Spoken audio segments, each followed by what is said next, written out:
At the time of this video, a new AAA game just released and is being absolutely savaged by legions of gamers.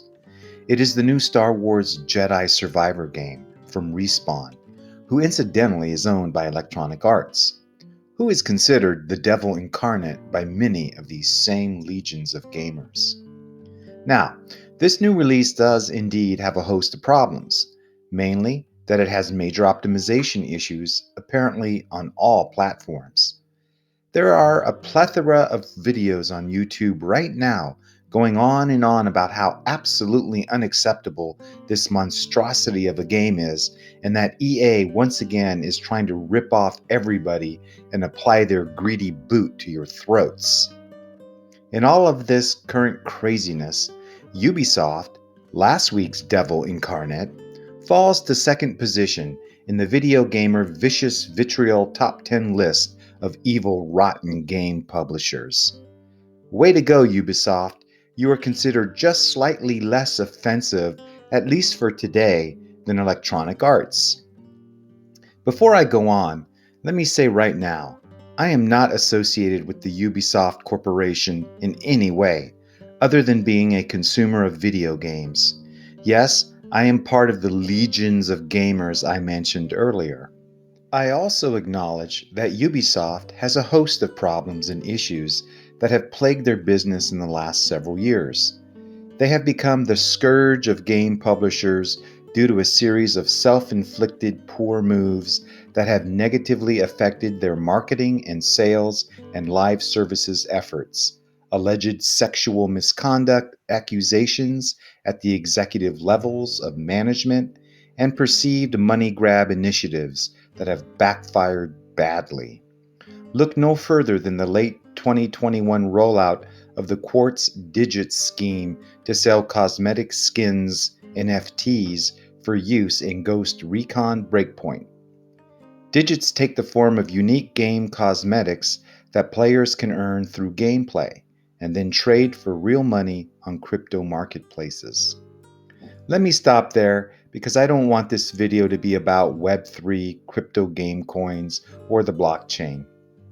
I will, though, return to an example of one of the self inflicted cuts Ubisoft insisted on making during this so called release of Quartz and Digits.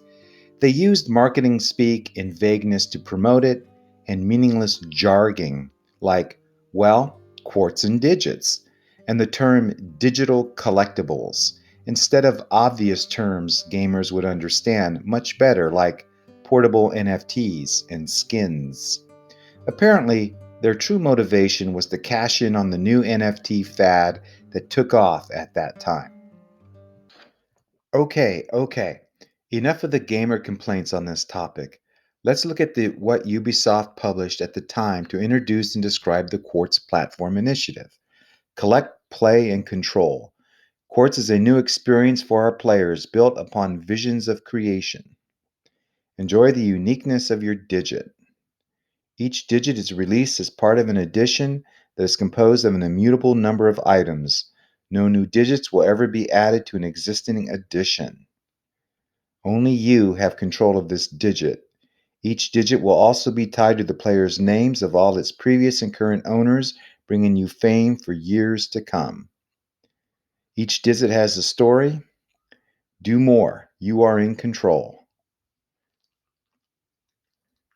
You can purchase new items directly from other players.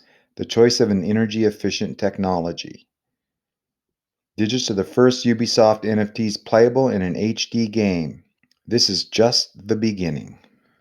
We can see here that under the Ubisoft Quartz and Digits rollout, they have a frequently asked questions section, which basically defines what Ubisoft Quartz is, as well as what a digit is, and also the requirements that are necessary for who can acquire digits. So it seems to be outlined pretty thoroughly here. So there you have it. In actuality, the program was introduced, described, explained, and FAQs were prepared in advance of launch. What's so confusing about this, gamers? Where's the marketing speak here, or vagueness? Many of the new cryptic Web3 gaming initiatives on the blockchain going on right now are much more confusing and vague and extremely difficult to understand. This Ubisoft initiative was much clearer and somewhat focused. It failed because no one really wanted it, not because it was a potential rug pull in the making or an attempt to extract all of your financial worth. The next accusation levied at Ubisoft constantly by gamers is that the company, much like its brother demon lord, Electronic Arts, is greedily chasing trends at the expense of gamers. Whenever something fails, these evil game publishers blame the players for not grasping the concepts instead of accepting the realities of poor messaging to players and with staff alike. Yes, at times this is the case. However, it is a default setting with we gamers to instantly blame the game publishers first and then the developers almost preemptively for all issues with newly released games, regardless of alpha, beta, or and pre-release status. Onward now to Ubisoft's catalog of video games. If you are based in reality, you must admit that Ubisoft games are fun and they make games for everyone.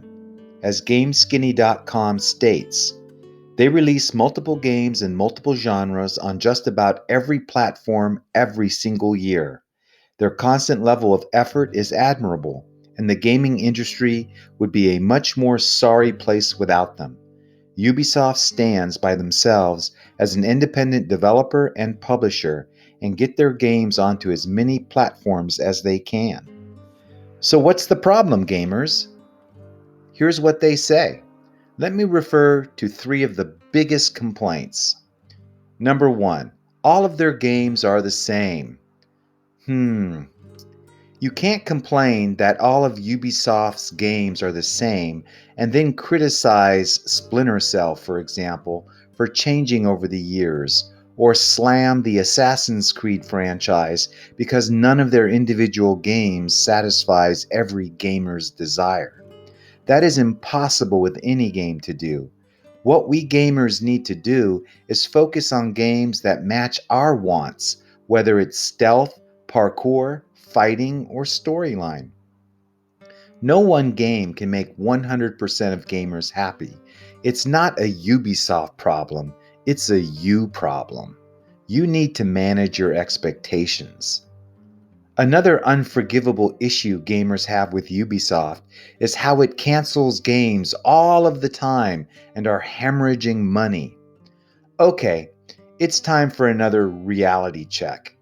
Pretty much all of the information we consume on YouTube around Ubisoft is negative because content creators know that negativity gets viewers and that the CEO of Ubisoft, Yves Guillemot, is the poster boy of negativity right now on the platform. Yes, Ubisoft has canceled 7 games in the last 12 months, and yes, they have reported sharp losses on its financial profit and loss statement in 2022, most likely due to leadership marketing and logistical deficiencies. These corporate issues, highlighted by recent employee relations incidents involving working conditions and some reported incidents of sexual misconduct, have rightly fueled the constant bombardment of negativity aimed at Ubisoft recently. With that said, we must stay rooted to reality and look at the scale of the company. Ubisoft was formed in 1986 and has an employee count of 20,665, working in 52 subsidiaries located in 21 countries. Ubisoft is enormous in size. The company has a 3.8 out of 5 rating on Glassdoor based on 4,382 reviews left by employees. Ubisoft has assets of $4.95 billion in 2022, and as of April 2023 is currently worth $3.5 billion. Going forward for 2023, the company is set to release 8 games and currently boasts 141 million users. They develop and publish mini game franchises that are widely popular. Chronologically, in the 90s, Rayman led the charge out of the gate. As of today, there have been 45 games published in the Rayman series. In the 2000s, Prince of Persia made the scene, as well as Tom Clancy's Rainbow Six, Splinter Cell, and Ghost Recon. Far Cry was also introduced during this time period, as was the unforgettable Assassin's Creed on November 14, 2007. The 2010s brought us Just Dance, followed later by the Watch Dogs games. The Assassin's Creed franchise has sold 140 million units. Tom Clancy's Rainbow Six franchise has sold 76 million units. The Just Dance franchise has sold 70 million units. The Far Cry franchise has sold 60 million units. And the Watch Dogs franchise has sold 20 million units. The best-selling Ubisoft game to date has been Far Cry 5, 25 million copies. Equally impressive is that 3 of the franchises are open world: Far Cry, Watch Dogs, and Assassin's Creed. The third common complaint from gamers is that titles and their corresponding DLCs cost too much. In practice, is that true?